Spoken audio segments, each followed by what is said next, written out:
রাজধানীর অভিজাত পাড়া উত্তরা তুরাগ থানার কাছে 12 নং সেক্টর।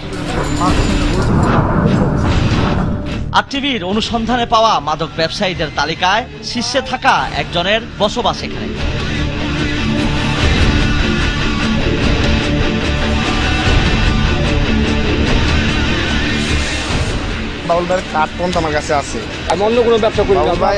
ডোম বাবুল এ মাদক সম্রাটকে চেনেন না স্থানীয়দের মধ্যে এমন কেউ নেই বললেই চলে। ডোম বাবুল করে একজন লোক চেনে কিনে বেচা মনে করেন বর্তমান তো আঙ্গুরের ভিতরে ওই যে ডোম বাবুল করে কয় উনি বর্তমান।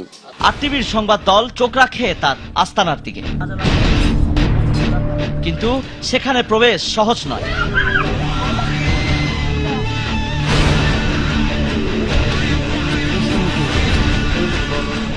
কারণ বাবুলের রয়েছে নিজস্ব সন্ত্রাসী বাহিনী, গোটা এলাকা জুড়ে যাদের রয়েছে সতর্ক প্রহরা। ভয়ঙ্কর সে জায়গায় ক্যামেরা নিয়ে ঢুকতে না পারায় গোপনে চলে অনুসন্ধান।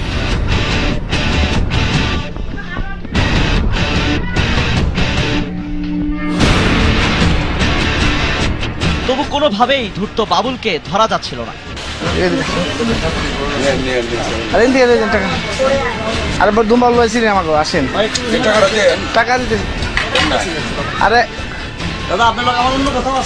এভাবে বেশ কিছুদিন ব্যর্থ হবার পর সিদ্ধান্ত হয় কৌশল পাল্টানোর।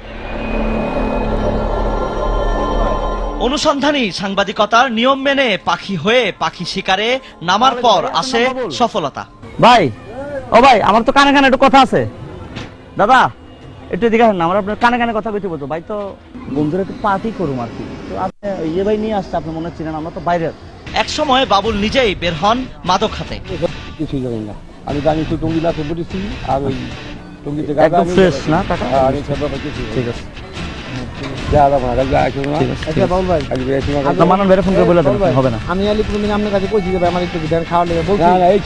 অনুসন্ধানে উঠে আসে ডোম বাবুলের বিলাসী জীবনযাপনের চিত্র।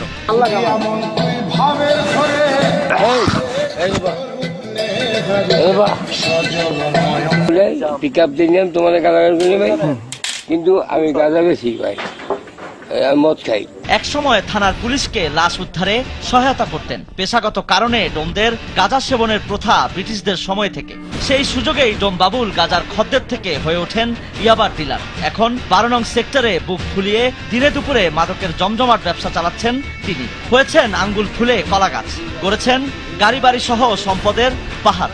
গাজার ব্যবসা করে এখন নাম দিছে ডোম বাবুল, আগে ওর নাম ছিল বান্দুরা বাবুল। বাস বলে চলতেছে রোডে দুইটা, হ্যাঁ সিএনজিও বলে আছে, রিক্সাও বলে আছে। নাকের ডগায় এমন অপকর্ম চললেও রহস্যজনক কারণে দেখেও না দেখার ভান করে প্রশাসন। গিন্না মানে কাকা কইলি তো আবার আমরা মাইর খাবো, বুঝলেন নাই? পুলিশে কি করবো ভাই, 2-4 দিন খাটে বা 2-1 দিন খাটে ছেড়ে দেবা। আইন শৃঙ্খলা বাহিনীর এই কর্মকর্তা মাদক ব্যবসায়ীদের তালিকা হালনাগাদ করে অভিযানের কথা জানালেন। কন্টিনিউয়াসলি আমরা আমাদের সেই তালিকা বা বিভিন্নভাবে গোয়েন্দা পুলিশ যেভাবে কাজ করে ডিসগাইজ হয়ে বিভিন্নভাবে গোপনীয়ভাবে তাদের একটা তালিকা আমরা প্রস্তুত করেছি। সেই তালিকা প্রস্তুত অনুসারে তাদেরকে আইডেন্টিফাই করে গ্রেপ্তারের কার্যক্রম আমাদের চলতেছে।